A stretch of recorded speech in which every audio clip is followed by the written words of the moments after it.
Hello there, my name is Ify and welcome to Ify'S Kitchen. Today I'm going to be showing you how I make my native jollof rice. Me personally, I call it enjoyment jollof. It has everything in it. It's really enjoyment instead of native. But then before I go on, have you clicked the subscribe button? Yes, have you? Okay. Do so now so that every time I upload a video, you'll be the first to know, and then you can, tantalize your family with something delicious. All right, now I'll walk you through the ingredients and then we can get started. I'm going to be using some tomatoes, onions, red bell pepper. I'm also going to be making use of some rice, meat stock, Effirin, which you know as saint leaf, onchan, or African basil. I can never get over the scent of this. I love it, and then it has a lovely taste as well. Okay, I'm making use of some fish. You can call it bonga fish or dried shower. Some onions again, yes. Some iru locust beans. It's called locust beans, known as iru as well. Some salt, some ground crayfish, beef stock powder, some ponmo, cow skin, it's been boiled, cooked already, some dried prawns, I've rinsed them and they're ready to go, some beef and some bleached palm oil. This is your regular palm oil that I have bleached, okay? So you can see why I call it enjoyment jollof, right? So many obstacles in the rice, which makes it more interesting. And another reason why I just love this dish is that you can cook it using just one pot, so you don't have to wash many pots. See, enjoyment jollof. All right, let's get to it. The first thing I'm going to do is to blend these peppers, the tomatoes, onions, everything here. I'm going to blend it coarsely. I don't want it smooth at all, okay?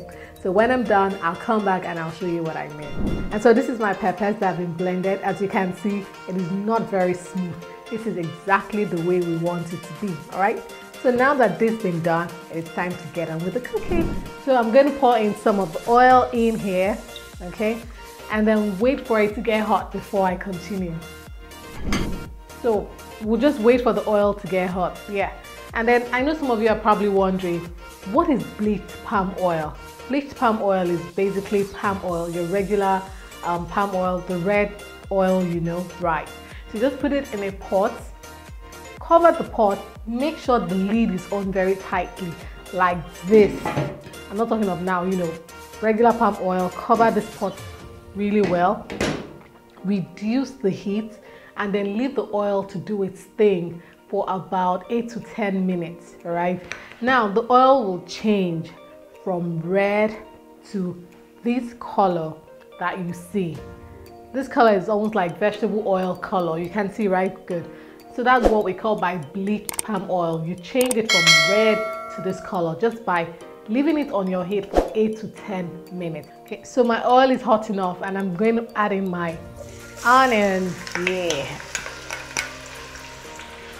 I'm going to leave the onions to fry for about a minute. Okay, this is to let the onions get really sweet, which, this means we've started building flavor in the pot for our native jollof rice. So allow your onions to cook for about 1 minute till you can perceive the aroma or till it becomes translucent. I'm going to put in my iru next, okay? If you're one of those people that have a challenge with seeing iru whole like that, you know what you can do? When you're blending your peppers, you can add the iru to it and blend it in. In this way, you get the flavor, the taste of the iru without seeing it. Makes sense, Abby? I know. Okay, so this is perfect. I'm just going to add in my peppers here. Nice. Stirring everything together, and then I'll leave it to fry for a few minutes before I continue with the cooking. So this is exactly how I want it, okay? It's nicely fried. I'm just going to be putting in my dried prawns right now so it can start cooking in here. Lovely, excited. I'm also going to be adding my rice. My rice has been rinsed, properly rinsed. I didn't parboil this rice. All I did was to rinse it several times to get rid of all the starch in here, okay? I rinsed it up to like 4 times so the water was clear. I'm just going to put it in here, okay? Every single grain goes in. So I'm going to stir. Oops, that was hot. I'm going to stir till every grain of the rice is well coated with the tomato paste and, you know, every good thing in here. I'm just going to stir it. Perfect right now. I'm going to put in the beef, put in the fish, just basically put in everything. Now remember I told you it's a one-pot dish. Very easy. Yeah, so my beef goes in. And oh yeah, so I mean, this is native jollof rice. Knock yourself out. Use whatever protein you want to use. Don't limit yourself to just beef, fish, ponmo. Nope. Go crazy, like I always say. Go crazy. All the flavors in here. Oh, this is gonna be good. You can tell. You can tell. Nice. Yeah. I'm going to add the meat stock now. Now this meat stock has everything good in it. If you notice, I didn't use any curry, thyme, garlic, ginger. It's native. You're supposed to leave it in its natural state as much as possible. But when I was boiling the beef, I added all those spices or seasoning into it. Okay, so by virtue of the fact that it goes in here, it's also going to enhance the taste of my dish. Of course, that meat stock is not going to cook this rice, so I need to add additional water so that my rice can cook till it's nice and tender. Okay. Nice. I'm just going to add some more water because this water is not going to cook the rice.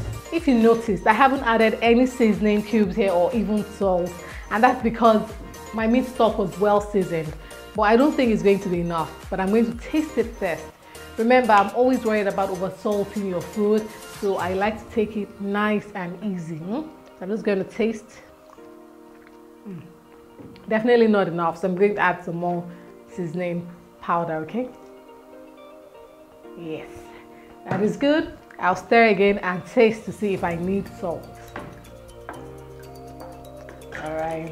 Very important to just go nice and slow, and you know, you don't want to make everything, you don't want to put salt. No, I don't like over salt in my food.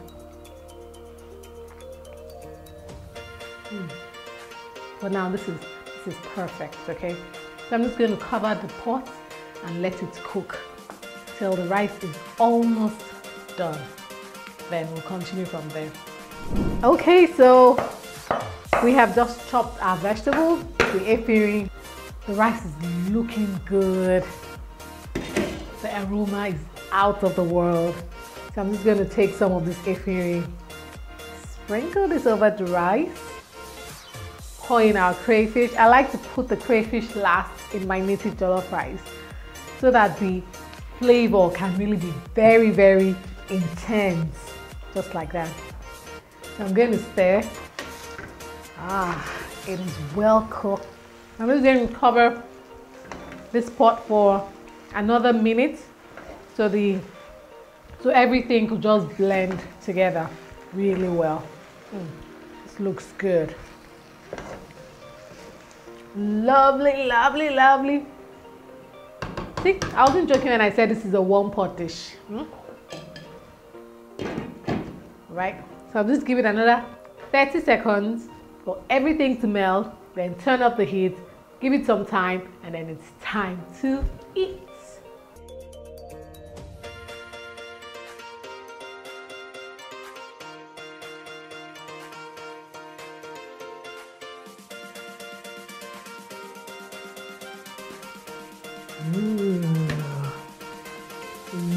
Looky, look at this. Beautiful. So I'm just going to grab me a bit of everything, the beef, the dried prawns, the ponmo. You want some, don't you? Cheers, guys.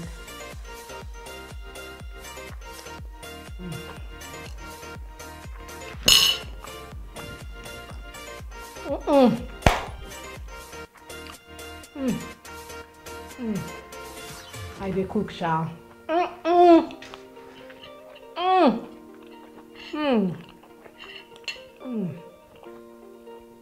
This is so good. So guys, I'm going to drop all the ingredients in the description box and I want you to try it out. Let me know at the end of the day, which you prefer, this native jollof rice or the regular jollof rice. Now that one is boring. How can you prefer that one? But let me know what you think, okay? So till I come your way some other time, keep being good to everybody. Take care. Bye. Mwah.